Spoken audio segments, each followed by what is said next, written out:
গত ১৬ বছর মানুষের কোনো স্বাভাবিক জীবন ব্যবস্থা, রাজনৈতিক ব্যবস্থা তারা ছিল না। বাংলাদেশ স্বাধীনতা লাভ করার পরেও ১৯৭৩ সালে প্রথম আন্তর্জাতিক অপরাধ ট্রাইব্যুনাল আইন ১৯৭৩ তৎকালীন আওয়ামী লীগ সরকার এই আইনটি প্রণয়ন করে এবং পরবর্তীকালে বাংলাদেশ আওয়ামী লীগ যখন সরকারে আসে ২০১০ সালে, তখন এই মানবতা বিরোধী অপরাধের যে আইন ১৯৭৩ সালে, সেই আইনে আজকের যে ট্রাইব্যুনাল, আন্তর্জাতিক অপরাধ ট্রাইব্যুনাল, সেটি গঠন করা হয় এবং সেখানে বিচার শুরু হয়। ২০১৩ সালে মানবতা বিরোধী অপরাধ আইন ১৯৭৩ এর সেকশন 2 পরিবর্তন করে, সংশোধন করে সেখানে অর্গানাইজেশন শব্দটা যোগ করা হয় ২০১৩ সালে। সেটাও আওয়ামী লীগ সরকারই করেছে। ২০০৯ সালে আওয়ামী লীগ সরকার একটি আইন প্রণয়ন করে, যার নাম হচ্ছে সন্ত্রাস বিরোধী আইন ২০০৯। সেই সন্ত্রাস বিরোধী আইন ২০০৯-এ সেখানে ওই আইনের সেকশন 2-তে সেই আইনের সেকশন 2-তে সেখানে সত্তাকে, ব্যক্তির সাথে সাথে সত্তাকেও, সত্তার বিচারের একটা ব্যবস্থা করা হয়। ওই আইনের সেকশন 6 এবং সেকশন 18 সেখানে বলেছে, এটা কিন্তু আওয়ামী লীগ সরকারই প্রণয়ন করেছে আইনটি। সেখানে বলেছে যে কোনো সংগঠন যদি, কোনো অর্গানাইজেশন যদি কোনো অপরাধ করে, তাহলে সন্ত্রাস বিরোধী আইন ২০০৯-এর সেখানে বিচার করা যাবে। এবং তারই ধারাবাহিকতা আপনার মনে আছে যে ১ আগস্ট ২০২৪ সন্ত্রাস বিরোধী আইন ২০০৯-এর ১৮ ধারা ব্যবহার করে বাংলাদেশ জামাতে ইসলামকে নিষিদ্ধ করেছিল আওয়ামী লীগ।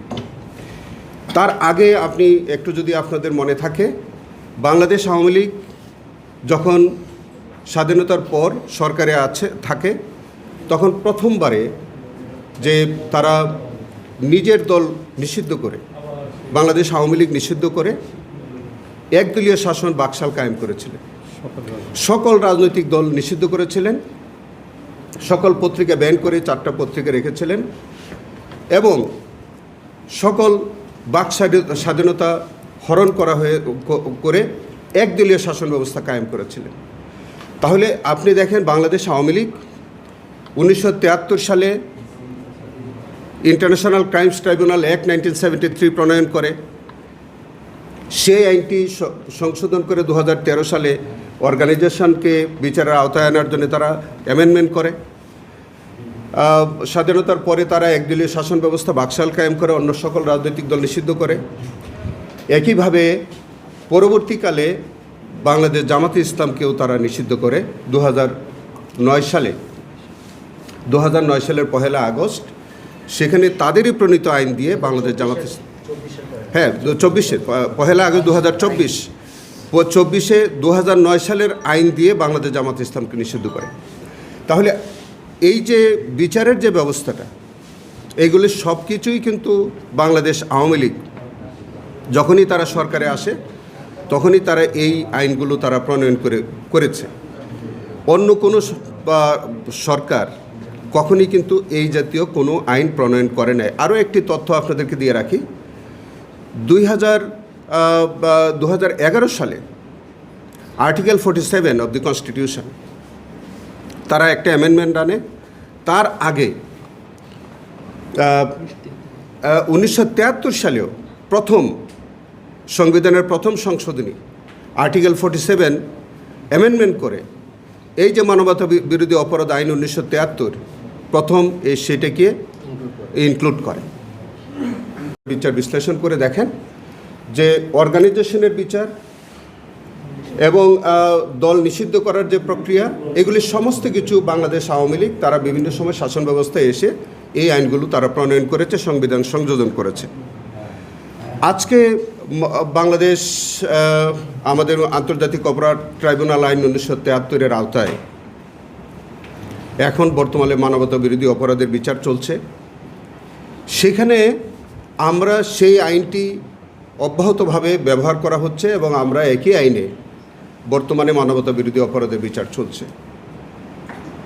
আপনারা জানেন যে বাংলাদেশ আওয়ামী লীগ যখন 1982 সালে একটি স্বৈরশাসনকে তার ওই স্বৈরশাসনের দোসর হিসাবে 1990 সাল পর্যন্ত এই দেশে একটা স্বৈরশাসন কায়েমের জন্য তারা সার্বিক সহযোগিতা করেছে।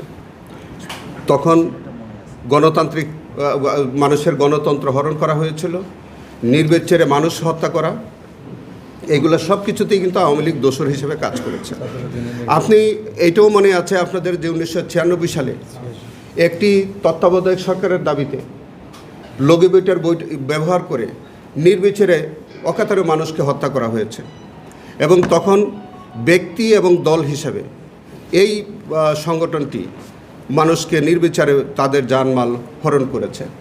একইভাবে 2009 সালে যখন তারা ক্ষমতায় আসলো, 2010 সালের পর থেকে তারা বাংলাদেশে একটা ফ্যাসিজম রাষ্ট্র কায়েম করলো।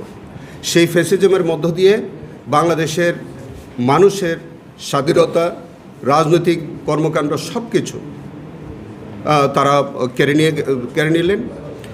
একদিকে বাংলাদেশ আওয়ামী লীগের তারা সরকারে গিয়ে সরকারের সকল প্রতিষ্ঠান, বাংলাদেশের সকল প্রতিষ্ঠানগুলোকে তারা ধ্বংস করে দিল।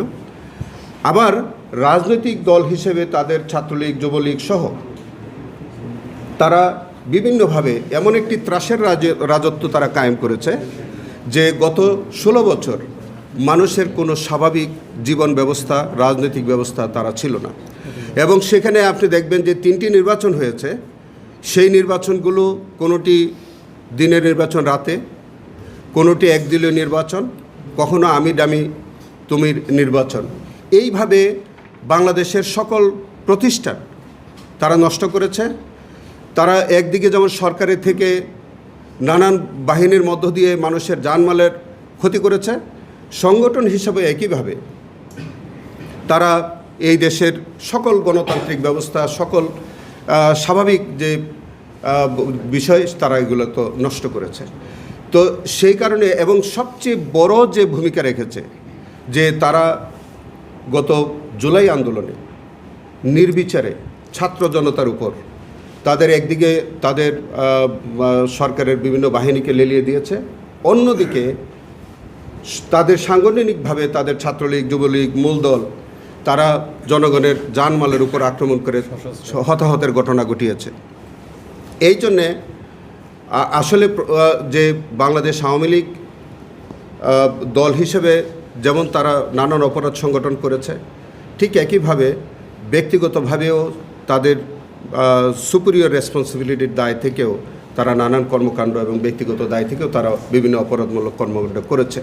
এখন আইন অনুযায়ী এইগুলোর সকল কিছুরই বিচারের ব্যবস্থা আইন অনুযায়ী আছে। সেটি আপনি ইন্টারন্যাশনাল ক্রাইমস ট্রাইব্যুনাল অ্যাক্ট 1973 যেটা তারা প্রণয়ন করেছিল, সন্ত্রাস বিরোধী আইন 2009 যেটা তারা প্রণয়ন করেছিল, এই দুইটি আইনই বাংলাদেশ আওয়ামী লীগ সরকার তারা প্রণয়ন করে রেখেছে এবং তাদের আইনেই এই জাতীয় অপরাধগুলোর বিচারের ব্যবস্থা আছে। তো সেই ক্ষেত্রে বা আপনি যে কথাটা বলেছেন যে আমাদের ওখানে জনৈক রাজনৈতিক সংগঠনের